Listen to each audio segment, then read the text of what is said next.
कलाम से एक आयत पढ़ेंगे, निर्गमन का पुस्तक है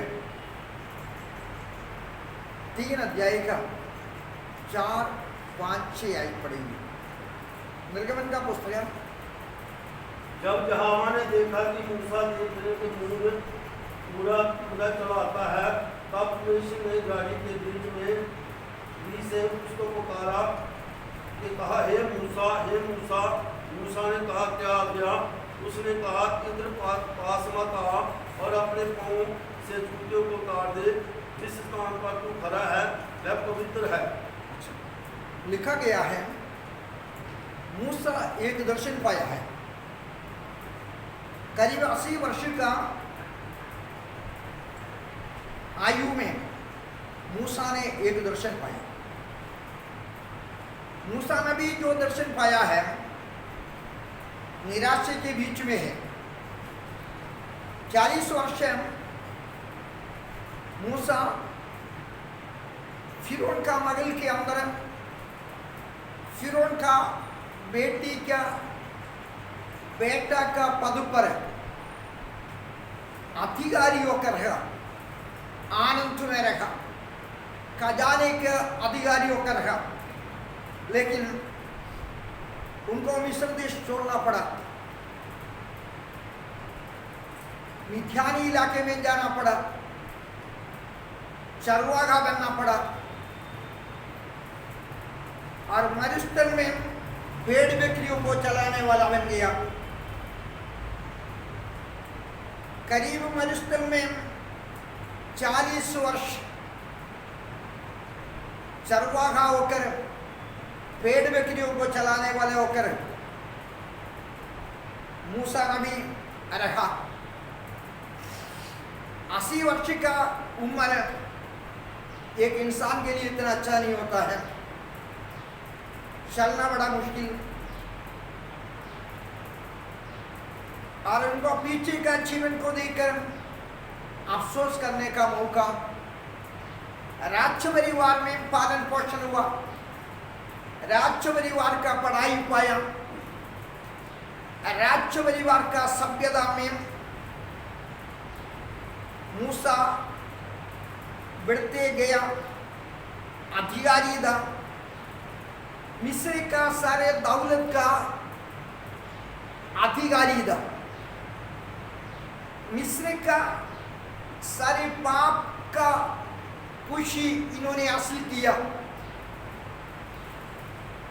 मिस्र का राजकुमारी का बेटा होने का पद पाया।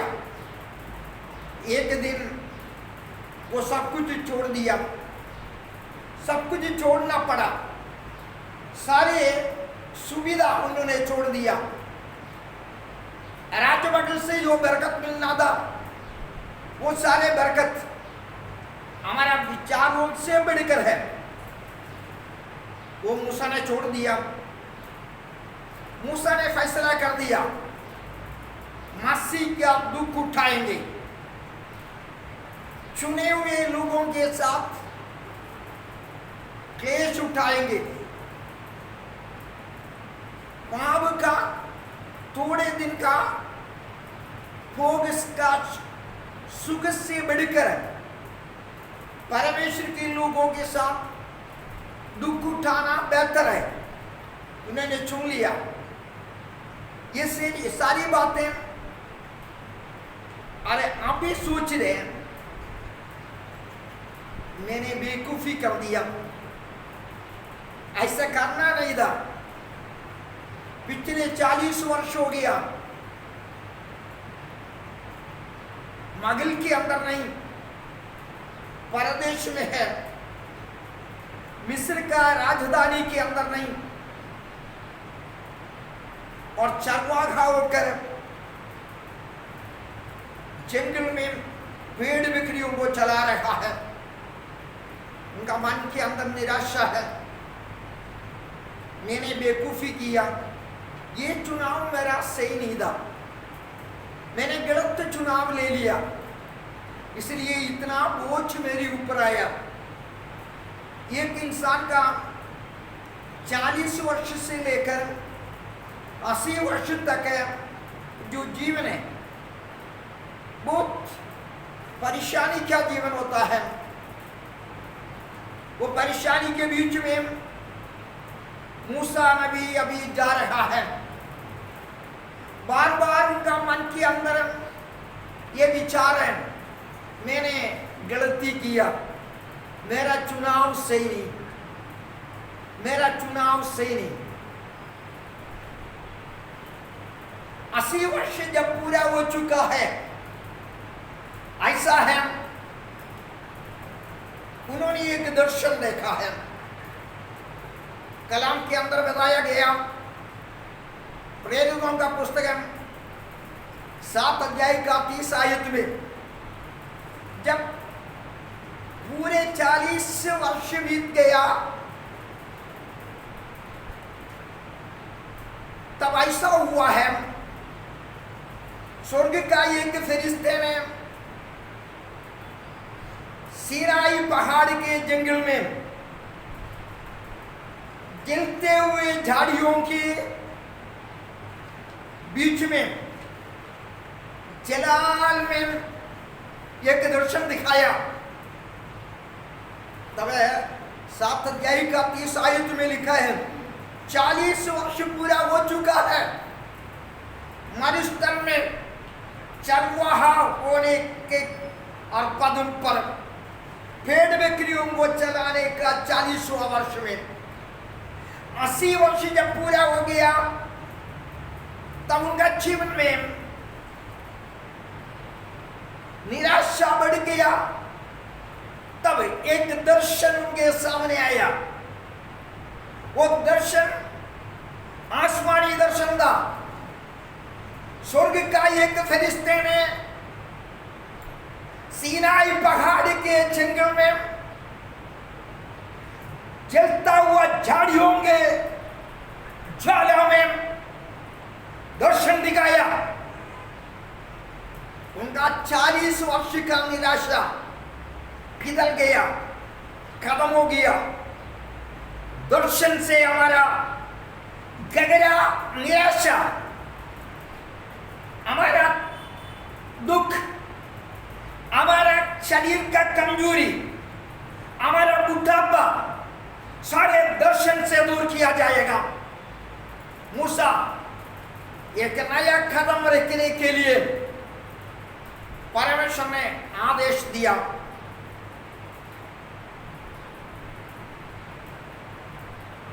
निर्गमन का पुस्तक में अभी हमने पढ़ा है,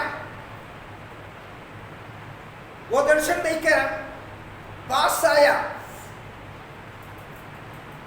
तब परमेश्वर ने बोला है, परमेश्वर अपने आप के बारे में उनको समझाया, मैं कौन है।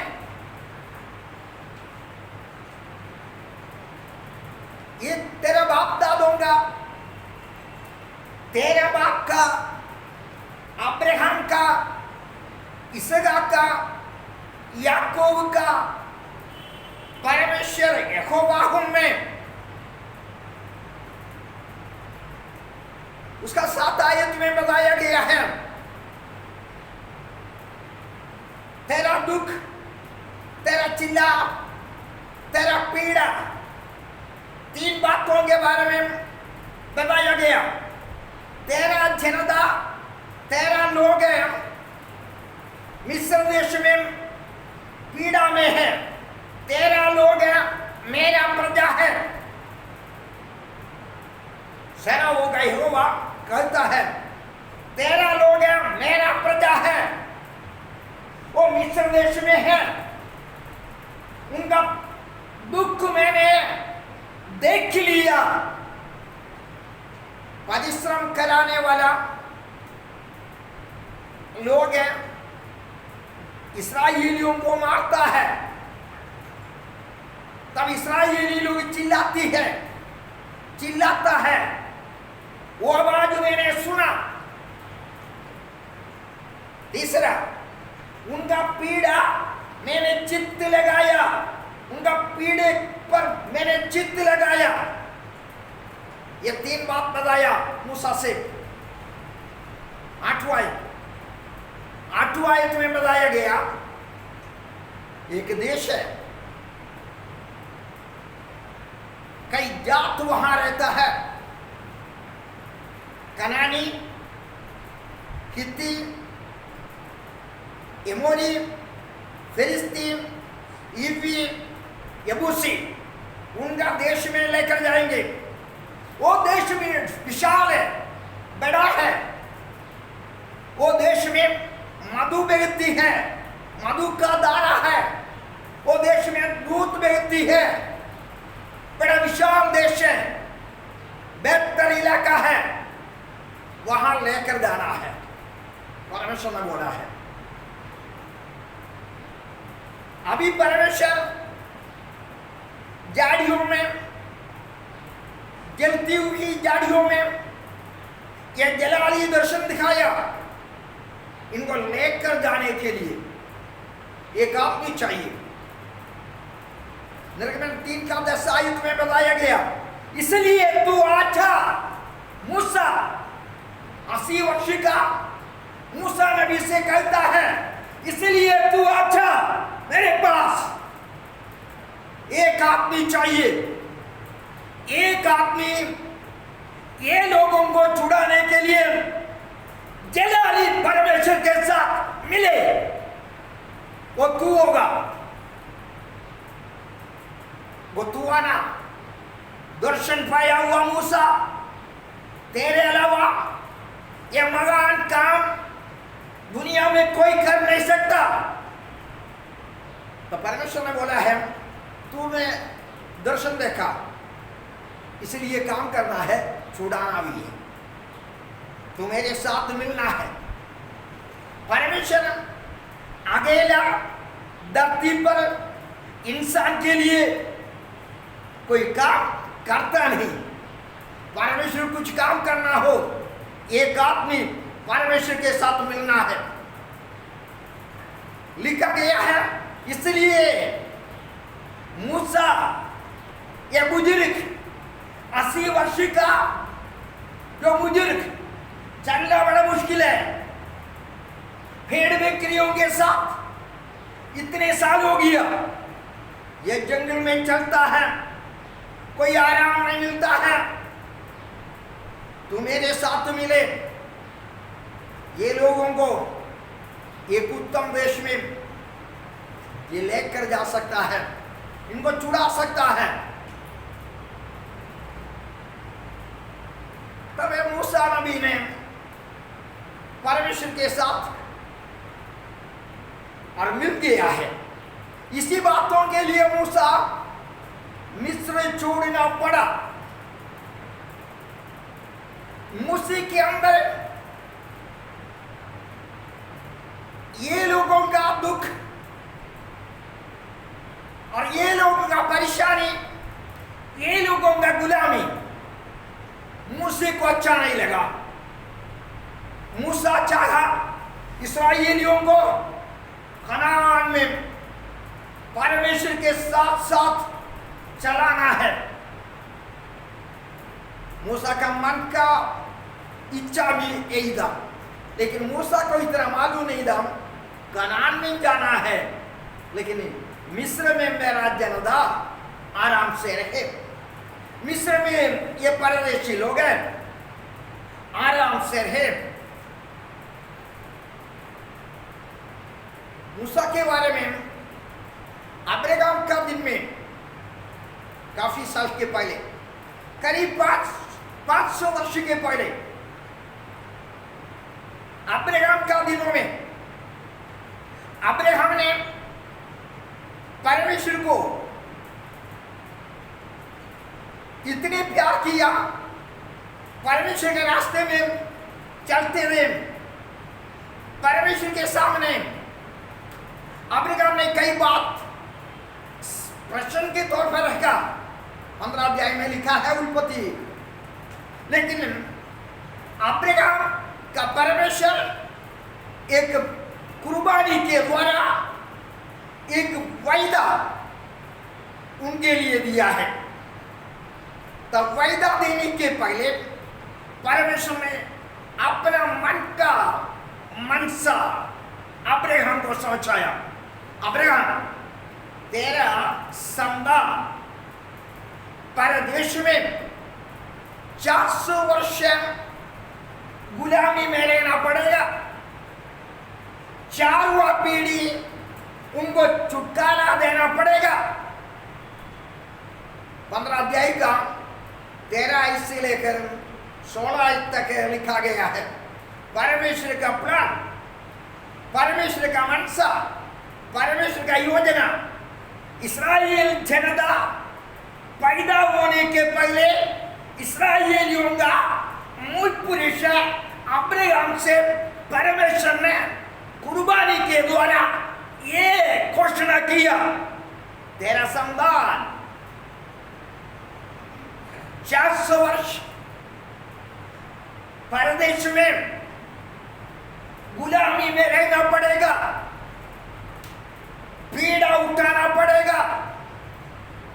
4वां पीढ़ी क्या लोगे उसको वहां से आजाद करेगा। 4वां पीढ़ी क्या लोगे? 4वां पीढ़ी में जो लोग हैं आजादी पाएगा, छुटकारा पाएगा। उत्पत्ति क्या पुस्तक है 46 अध्याय का 28 से लेकर 27 आयत तक याकूब का परिवार का 12 बच्चे लोग हैं, अपने परिवार के साथ कनान देश मिस्र देश की ओर जा रहा था। उससे पहले जोसेफ वहां का अधिकारी बन गया। 41 अध्याय का 46 आयत में बताया गया, फिरौन के सामने याकूब का बेटा जोसेफ जब खड़ा था अधिकारी होकर, तब उसको 30 वर्ष का उम्र था। 30 वर्ष का उम्र में मिस्र देश में अधिकारी होकर फरौन के सामने, सर्वाधिकारी के सामने, राजा के सामने याकूब का बेटा जोसेफ खड़ा था। 50 अध्याय का 22 आयत से लेकर 26 आयत तक लिखा गया है, जोसेफ 110 वर्ष तक जिंदा रहा।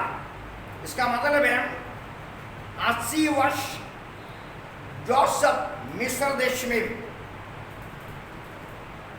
निर्गमन का पुस्तक 1 अध्याय का 8वां आयत में लिखा गया है, एक नया राजा आ गया मिस्र देश का। वो जोसेफ को नहीं जानते थे। वो राजा इस्राएलियों के विरोध में खड़ा हो गया। जोसेफ मर चुका था। जोसेफ को जानने वाला राजा नहीं है, एक नया राजा आ गया। वो जोसेफ को नहीं जानते थे। पीड़ा आ गया, विपत्ति आ गया, उनका संतानों को मारा, उनका झुंड को खत्म करने का इच्छा रखा। 22 आयत तक 1 अध्याय का पीड़ा है, देश में बड़ा पीड़ा है। पीड़ा किसके लिए होता है? इस्राएलियों के लिए होता है। एक समय उधर का अधिकारियों का बंधुओं का, रिश्तेदारों का, भाइयों का, उस देश में पूरा इज्जत पाया हुआ याकूब का संतानों से ये मुकाबला कर दिया।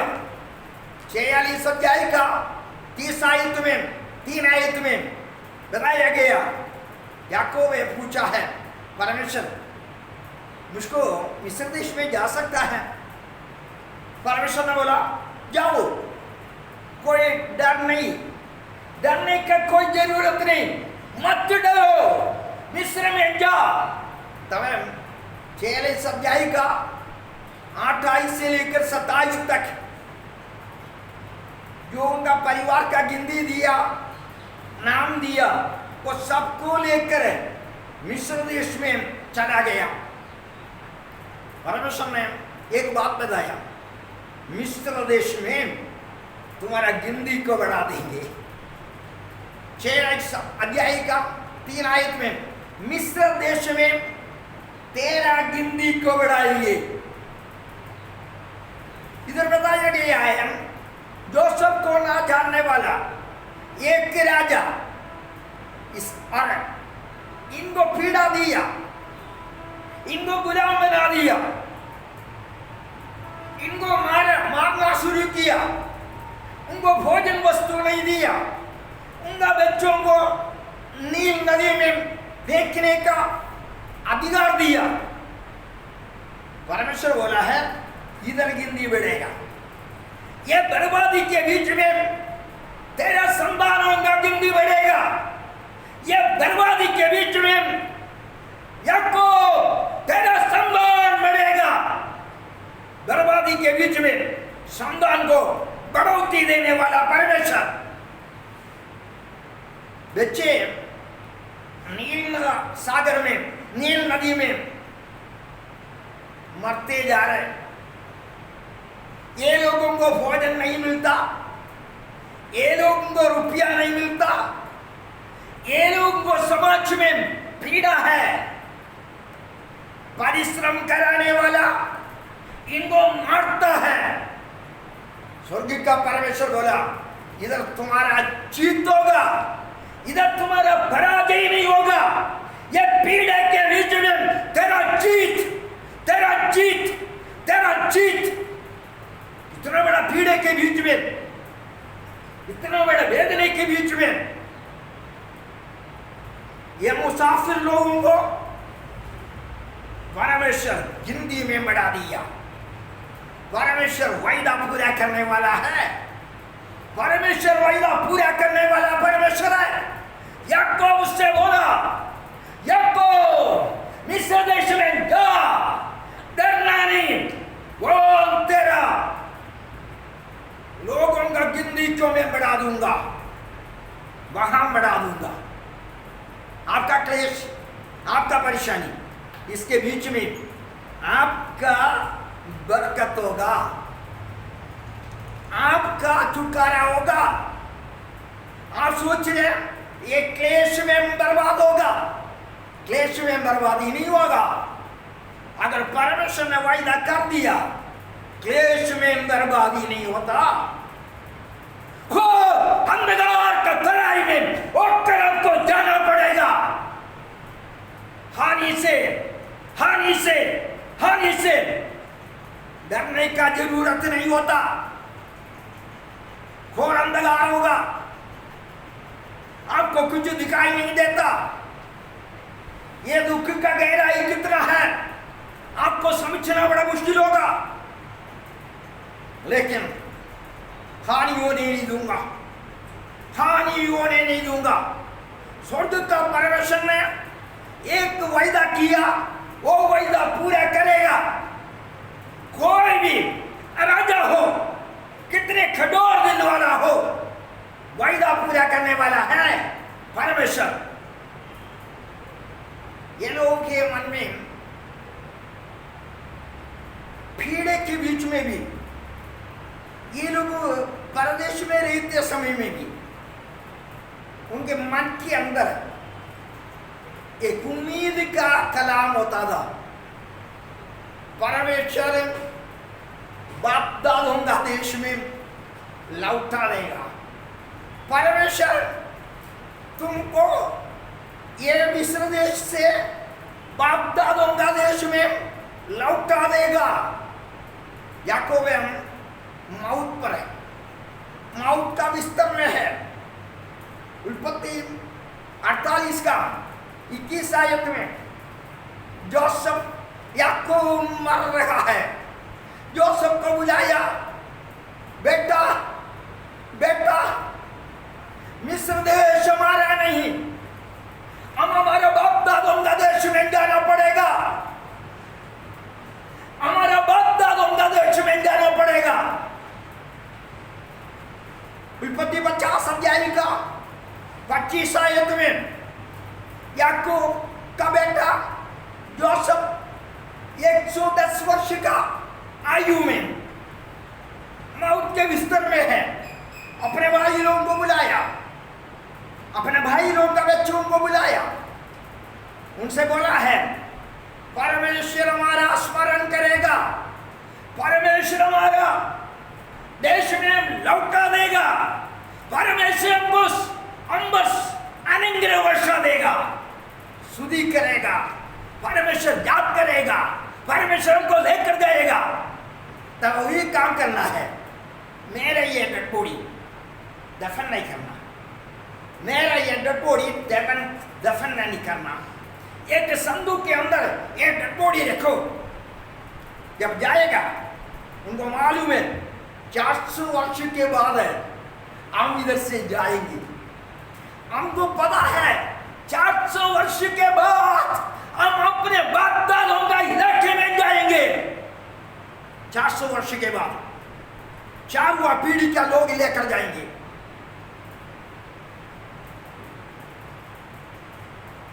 थोड़ा दिन बाकी अभी, ये पीढ़ी के बीच में हमको जाना पड़ेगा। वेदनी के बीच में लोग एक बातों में तसली पर है, हम अपने बाप दादों का देश में वापस जाएंगे। हमारा हमको लौटाना पड़ेगा, हमको लौटाना पड़ेगा बाप दादों का देश। याकूब ने बोला, वैसे जोसेफ भी बोला, हम लौटेंगे, आप लोग लौटेंगे। परमेश्वर ने कुर्बानी चढ़ाकर अब्राहम का संतान के लिए वायदा किया। क्या वायदा किया? 400 वर्ष पीड़ा, 400 वर्ष, 1000 वर्ष पीड़ा नहीं होता। जब वो पीढ़ी का छुड़ाने वाला जब खड़े हो जाएगा, पीड़ा खत्म होगा, हम चले जाएगा, हम चले जाएंगे। कौन सा देश है ये देश कौन सा है? निर्गमन का पुस्तक 3 अध्याय का 8वां आयत में बताया गया, ये देश अच्छा है, उत्तम है, वहां लेकर जाएंगे, पीड़ा खत्म हो जाएंगे, इधर का मार खत्म हो जाएंगे, इधर का अलगदाई खत्म हो जाएंगे। कितना घर में बच्चे लोग हैं नील नदी में मरता जा रहा है, ये काम आगे नहीं होगा, हम वापस जाएंगे। अब्राहम वो देश के ऊपर है, लिखा गया है उत्पत्ति का पुस्तक 13 अध्याय का 17 आयत में, अब्राहम कनान देश में जब पहुंचा, लंबाई से चला, चौड़ाई से चला, लंबाई से चला, चौड़ाई से चला, सूली का निशानी लगा लगा कर, चाप लगा लगा कर वो देश को परमेश्वर के लिए और कब्जा कर लिया, परमेश्वर का लोगों के लिए कब्जा कर लिया। ये देश मेरा है, ये देश मेरा संतानों का है। परमेश्वर ने वो देश परमेश्वर का कहने के अनुसार अब्राहम कब्जा कर दिया, लंबाई से चला, चौड़ाई से चला, काल सूली का निशानी लगा लगा कर देश को कब्जा कर लिया। ये देश मेरा संतानों का है, ये देश मेरा संतानों का है, ये देश मेरा संतानों का है। पीड़ा हो, कुछ भी हो, हम जाएंगे, हम जाएंगे, उत्तम देश में जाएंगे, बेहतर देश में जाएंगे, बाप दादों का देश में जाएंगे। अभी परमेश्वर आया, बोला है ये देश में जाना है, तू मेरे साथ मिले। मूसा तू मेरा शाम है, 40 वर्ष विज्ञान का जंगल में राजकुमार तो भेड़ बकरियों को चला चला कर थक गया, अभी 80 वर्ष का है। जो बैठा है इधर 80 वर्ष का दो लोगों का, बाबूजी अभी 80 वर्ष का है, 80 वर्ष में वो भोजी है 80 वर्ष का है, 80 वर्ष से ऊपर हो गया, 86 वर्ष हो गया। 80 वर्ष में एक इंसान चलना बड़ा मुश्किल है। यह पहाड़ी इलाका है और जंगली इलाका है, भेड़ बकरियों के साथ, एक जानवरों के साथ बहुत मुश्किल होता है। तो परमेश्वर ने बोला तेरा मुश्किल खत्म होने वाला है, तेरा निराशा यह दर्शन के द्वारा समाप्त होने वाला है। अभी तेरा जीवन में परेशानी का कोमा नहीं होगा, परेशानी का पुष्ट, परेशानी खत्म होने वाला है। एक दर्शन झाड़ियों में दिखाई देगा, दाढ़ी जलता रहेगा। तब परमेश्वर ने यह दर्शन दिखाया। तब मूसा, प्रेरितों का पुस्तक 7 अध्याय का 31 आयत में मूसा ने दर्शन देखकर अचंबा हो गया, अचंबा हो गया। बड़ा ध्यान से देखने के लिए बस पहुंचा तो एक आवाज, ये तो प्रभु का है, प्रभु का आवाज, प्रभु का आवाज। मुझसे कदम बढ़ाया, प्रभु का आवाज, प्रभु का आवाज यही है, मैं तेरा दादा होऊंगा, तेरा बाप का, अब्राहम का, इसहाक का, याकूब का परमेश्वर यहोवा हूं, यहोवा हूं। और मूसा 80 वर्ष का काम उठा, उनका कमजोर हाथ पैर कांपने लगा, एवं तक वो दर्शन देखने का हियाव न रहा। उनका मन परेशान हो गया और दर्शन देखकर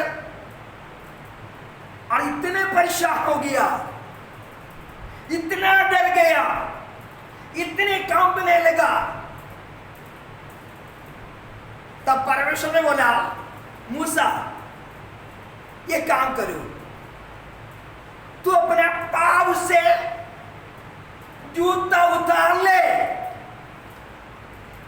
ताकि ये जगह पवित्र है, ये जगह पवित्र है। पांव से अपने जूता उतार दे, तू मेरा गुलाम बने, तू मेरा गुलाम बने। 80 वर्ष का पुराना एक इंसान उनसे कहता है जूता फेंक, जलाल के बाहर फेंक दो, जलाल के अंदर तुम्हारा पुराना जूता, पुराना 40 वर्ष का तजुर्बा नहीं चाहिए, फिर जलाल के बाहर लिखा गया है। फिर क्या करना है मूसा तुम्हारा पुराना लाठी, 40 वर्ष का पुराना लाठी जलाल के बीच में डाल, पुराना जूता, पुराना चाल जलाल के बाहर छोड़ दो, कभी नहीं लेना, कभी वो पुराना चाल नहीं लेना, छोड़ दो। तुम्हारा हाथ में लाठी है वो जलाल में डाल दे, इसे तुम्हारा काम होगा। आगे का 40 वर्ष का काम इसे होना है। ये लाठी पुराना है, 40 वर्ष का पुराना है, और ये पहाड़ तो इसे मारे लाठी टूटेगा नहीं, ये और पहाड़ टूटेगा, उधर से पानी निकलेगा। तुम्हारा लाठी एक जाल में डाल। नया संदेश मूसा को मिली, मूसा को जो संदेश मिली है नया है, नया है, पुराना चाल आगे नहीं चाहिए। फिर क्या चाहिए? अधिकार का डंडा चलाल में डाल, इससे तेरे काम होगा, इससे तेरे काम होगा, इससे अचंबा काम होगा। सारे जीते ये लाठी से होगा, ये लाठी से होगा। तो फिर परमेश्वर ने उनको दर्शन दिया। दर्शन देने के बाद उनको बुलाया, बोला है तू फिरौन के पास जाना है, तो जाकर बोलना है मेरा लोग है, इनको छुड़ाना है, इनको कनान में आराधने के लिए लेकर जाना है। फिर वो राजा ने बोला मैं परमेश्वर यहोवा को जानता नहीं, ये कौन है? यहोवा कौन है? मैं उसको जानता नहीं, मुझको पता नहीं यहोवा कौन है। धरती और आसमान बनाया हुआ परमेश्वर को नहीं जानते, सारी चीज जानते। बेचारी को जानता है, नाव को जानता है, तू सच्चा परमेश्वर को नहीं जानता है। तू कैसा बेवकूफ है राजा, तू बेवकूफ राजा है। सृष्टि को खुदा मानता है, परमेश्वर को खुदा नहीं मानता है। ये कैसा राजा है, कैसा बेअक्ल का है। इनका अक्ल खराब है, ये मूर्ख इंसान है, इनको पता नहीं है खुदा कौन है। निर्गमन 5वां अध्याय का पहला और दूसरा आयत में फिर उन्होंने बोला मैं नहीं जानते, मुझको पता नहीं। तब छुड़ाने का वक्त आ गया, ये छुड़ाने नहीं दे रहे। इस्राएलियों को छुटकारा देना नहीं चाहते, इसलिए नहीं देना चाहता है। ये छुटकारा अगर पाए कौन बनेगा? इस्राएली जनता। इस्राएली जनता याजकों का समाज बनेगा, राजाओं का समाज बनेगा। निर्गमन का पुस्तक है 19 अध्याय का 6 है।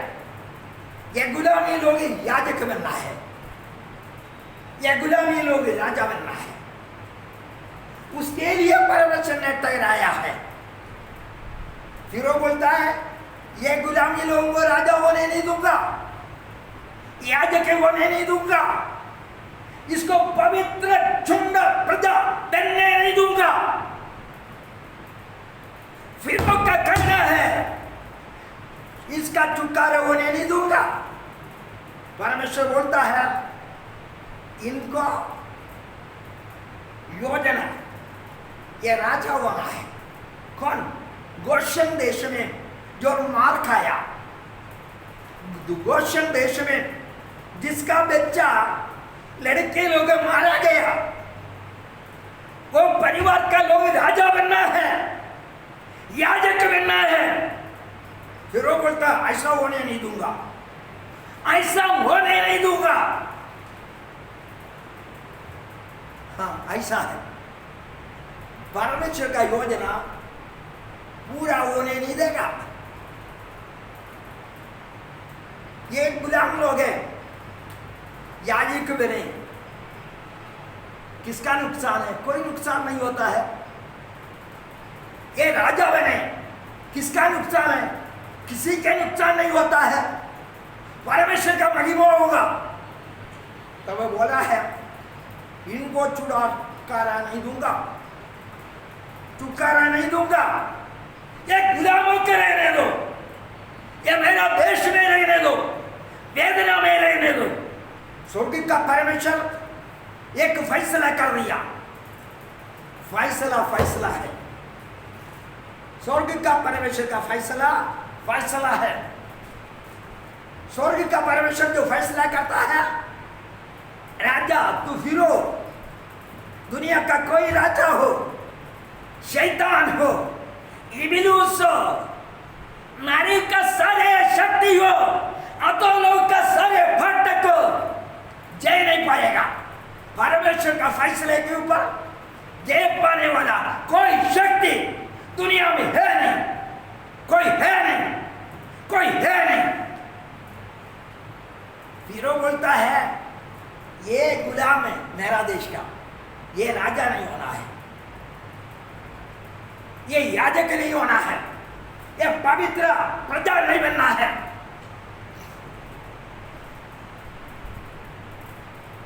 परमेश्वर इस्राएलियों के बारे में ये चाहा, ये सेना बनना है, इस्राएलियों का सेना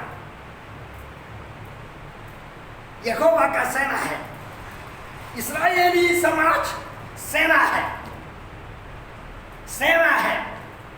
आज भी ऐसा है, इस्राएली समाज सेना है, इस्राएली समाज सेना है।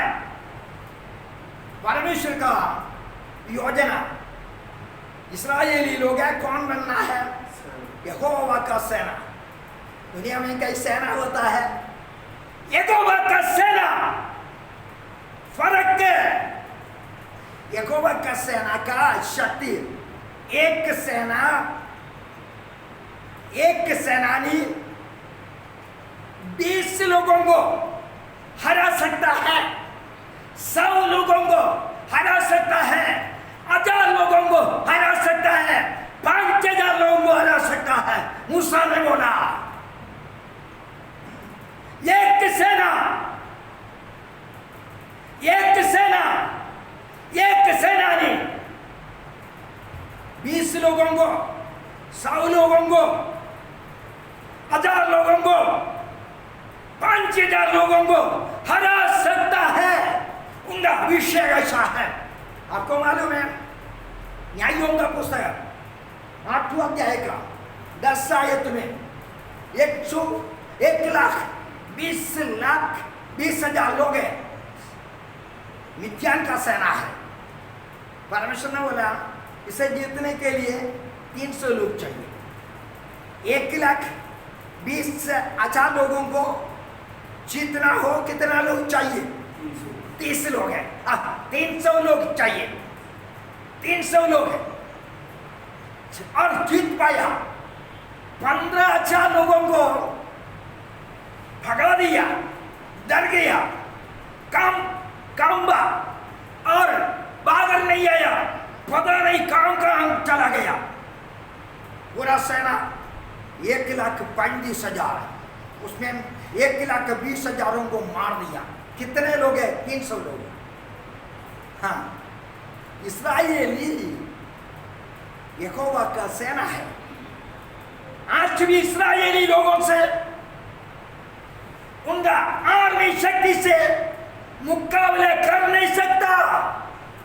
इस्राएल का राष्ट्र के पीछे सृजनहार, पालनहार, तारणहार, सर्वशक्तिमान, धरती और आसमान का परमेश्वर है, परमेश्वर है, परमेश्वर है, बड़ा शक्तिशाली है। इस्राएल साम्राज्य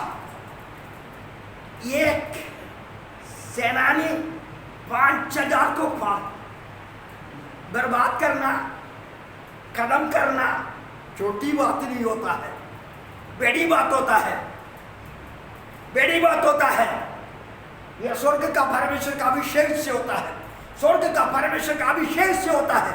आपको मालूम है ये तराई में एक नट्टा चरवा का बेटा जीत पाया, फिलिस्ती सारे हार गया। पहला शमूएल 17 में लिखा है गोलियत मारा गया, जीत दाऊद का बन गया। एक कई जगह पर सेना को जाने का जरूरत नहीं है, सेना को जाने का जरूरत नहीं है।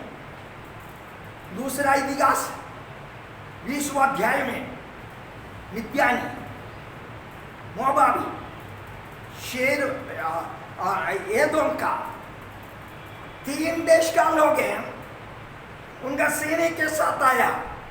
यहोशाफात का दिन में बोला लड़ाई नहीं करना, कोई लड़ाई नहीं करना। सेना के बिना विरोधी सेना का, दुश्मन सेना का बर्बादी 20 आयत में। दूसरा राजा 19 अध्याय का 35 आयत में, इसकिया राजा के दिनों में कोई सेना नहीं, 1,85,000 को मार दिया एक सेकंड में। इस्राएल का सेना नहीं किया, स्वर्ग का सेना ने किया। परमेश्वर ने बोला है, मेरा जनता को, मेरा जनता जो पीड़ा हमें है, और मिस्र देश में है, गोशन देश में है, उनका बच्चे मरते जा रहे, इनका बाप का, भाई बहन का दुख मैंने देख लिया, उनका चिल्लाव मैंने सुना, उनका पीड़ा मैंने चित्त लगाया पीड़े पर। इसको बरकत देना है, बरकत देना है। कलाम के अंदर एक आयत है, तुम्हारा क्लेश बढ़ता जाएगा। दूसरे कोरिन्थी पहला अध्याय का 5वां आयत में, तुम्हारा क्लेश बढ़ता जाएगा। फिर क्या? तुम्हारा शांति भी बढ़ता जाएगा। क्लेश इतना है, शांति उससे बढ़कर आएगा। तुम्हारा क्लेश बढ़ता जाएगा, तुम्हारा शांति भी बढ़ता जाएगा, तुम्हारा शांति भी बढ़ता जाएगा, तुम्हारा शांति भी बढ़ता जाएगा। परमेश्वर चाहता है ये लोग मेरा सेना बने, ये लोग मेरा सेना बने, इस्राएली लोग मेरा सेना बने। सेना बन गया, परमेश्वर का मनसा पूरा होता है, परमेश्वर का मनसा पूरा होता है। परमेश्वर का, प्रेरितों का पुस्तक में मूसा और परमेश्वर आपस में बात किया। ये चरवाहा है, 80 वर्ष का बुजुर्ग है, बात करेगा उनसे, सर्वशक्तिमान परमेश्वर से।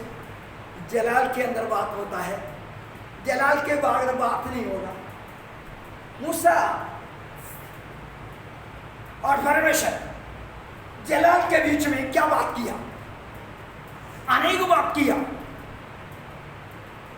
उनमें से 2-3 बात बोलना है। अनेक बात मूसा और परमेश्वर, जलाली परमेश्वर, तेजो में परमेश्वर आपस में बात किया। सबसे बड़ी बात किया, छोटी छोटी बात परमेश्वर करने का जरूरत नहीं है। छोटी छोटी बात करता है मेरा जैसा बाधित लोग, बड़ी बड़ी बातें परमेश्वर करता है, परमेश्वर करता है। तब आपको आयत पढ़ना पड़ेगा। ये की आयत पढ़ना है? मरकुस का 12 अध्याय का 26 आयत। जाड़ियों में परमेश्वर ने मूसा से क्या बात किया? मरकुस का 12वां अध्याय का और 26 आयत।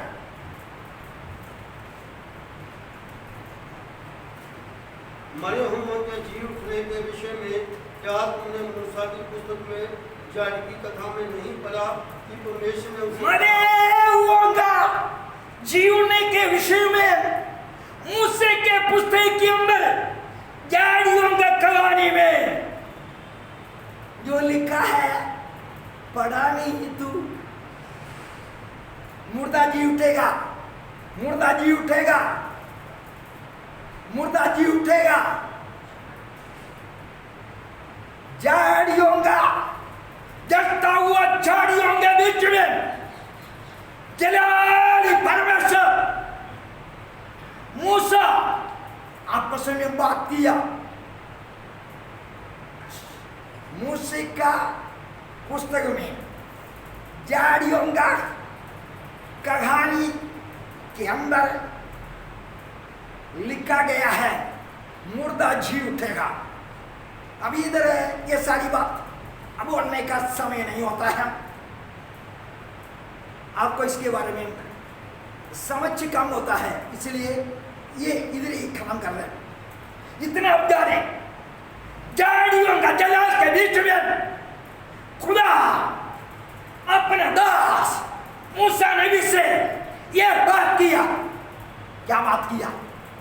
बात किया मुर्दा जी उठेगा, मुर्दा जी उठेगा, मुर्दा जी उठेगा, मुर्दा जी उठेगा, मुर्दा जी उठेगा।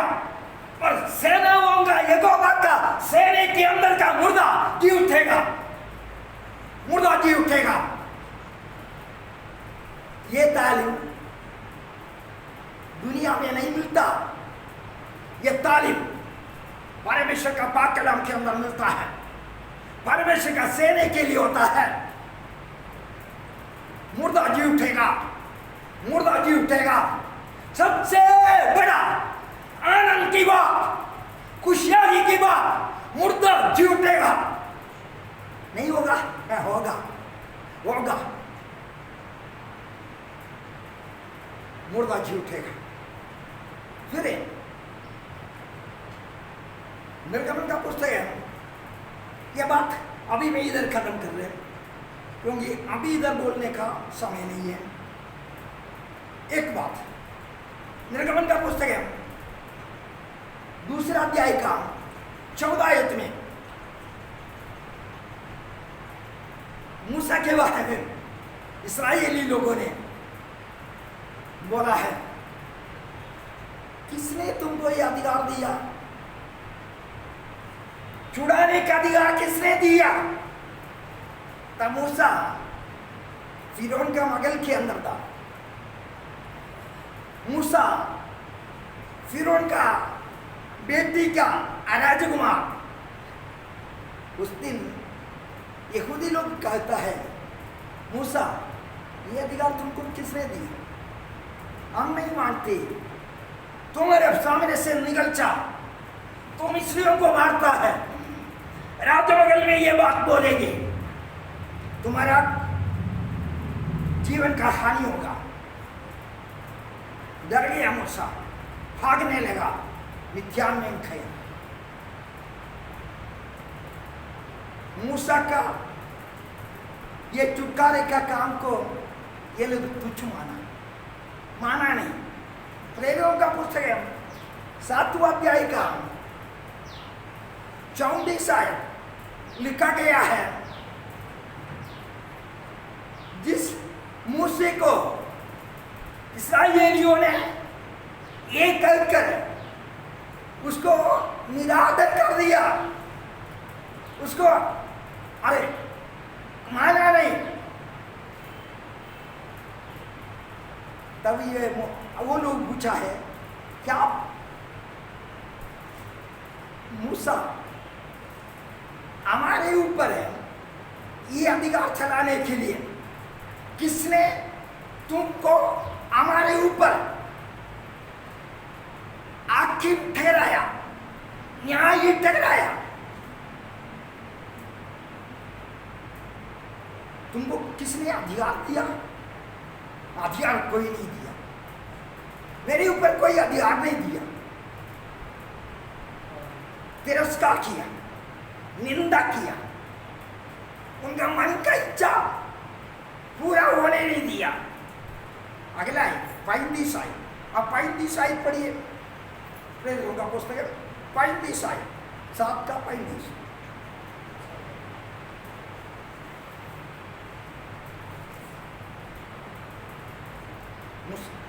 प्रेरितों का पुस्तक है 7वां अध्याय का। इस मूसा को उन्होंने ये कहकर पुकारा था कि तुझे किसने हम पर हाकिम और न्यायी ठहराया है?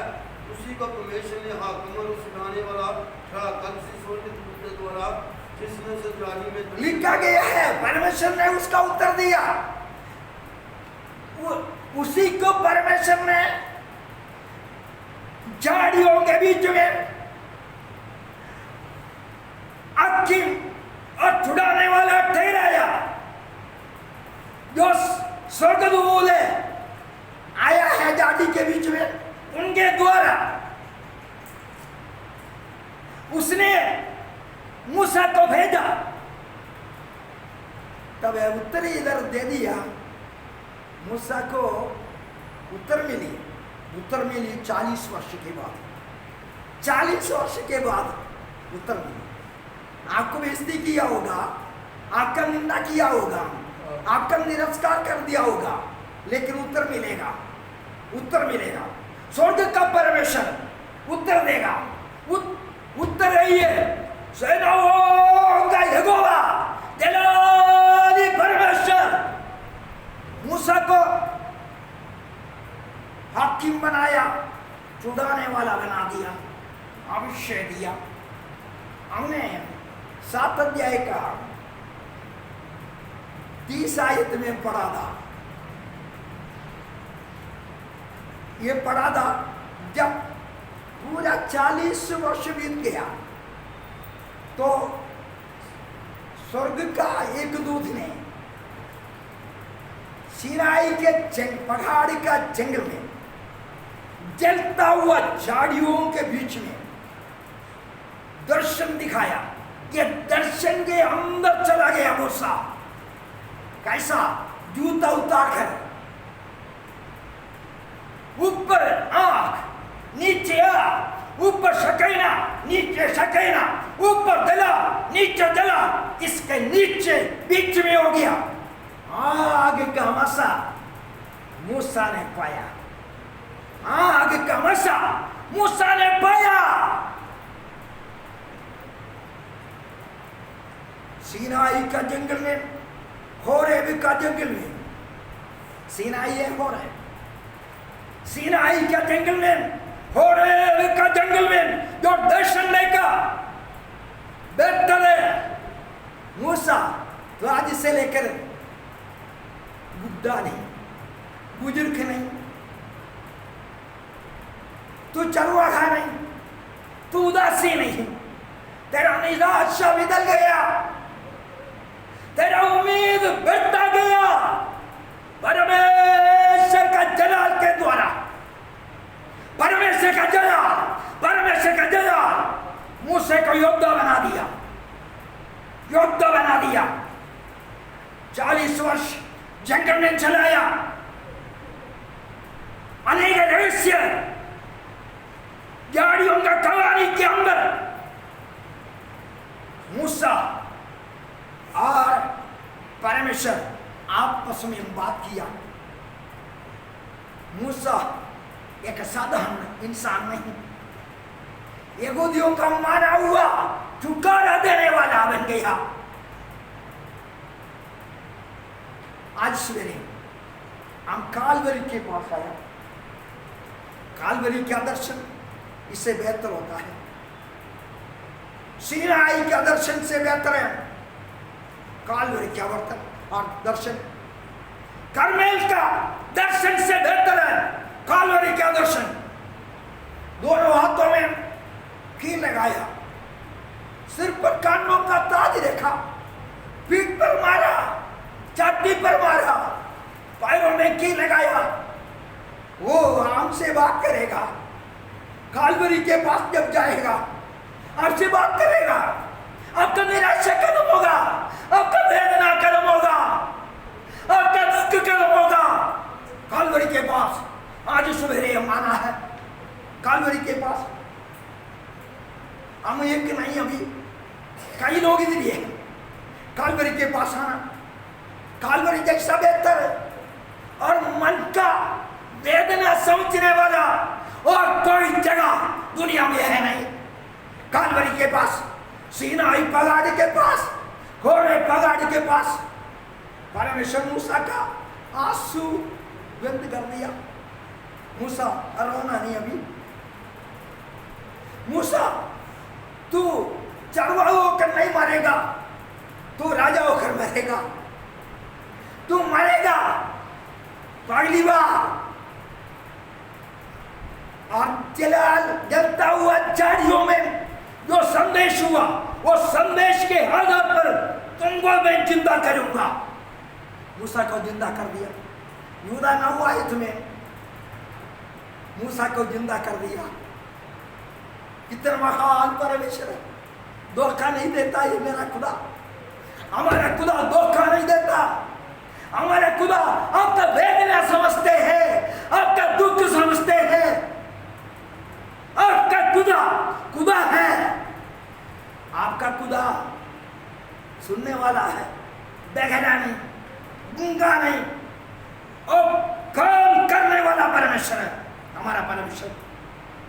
आज सवेरे हम कालवरी के पास आए, कालवरी के पास आए, हमारा मन कालवरी में हम दिखा दे और हमारा बोझ उसके ऊपर छोड़ दो।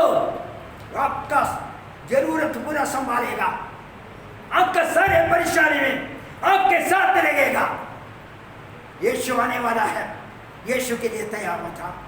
खुदा इस कलाम के द्वारा हम सबको बरकत दे, दुआ करेंगे। मेरा प्रेमी परमेश्वर, बहुत बहुत धन्यवाद, बहुत धन्यवाद। आया हुआ इस टुंड पर जलाली परमेश्वर का जलाल का हाथ बढ़ा दे। सारे छेदा हुआ दिल, सारे दुखी दिल यीशु के नाम से शिफा और तंदुरुस्ती पाए। प्रार्थना कबूल करें, शांति से भरपूर करें, यीशु मसीह के नाम से मांगते हैं, आमीन।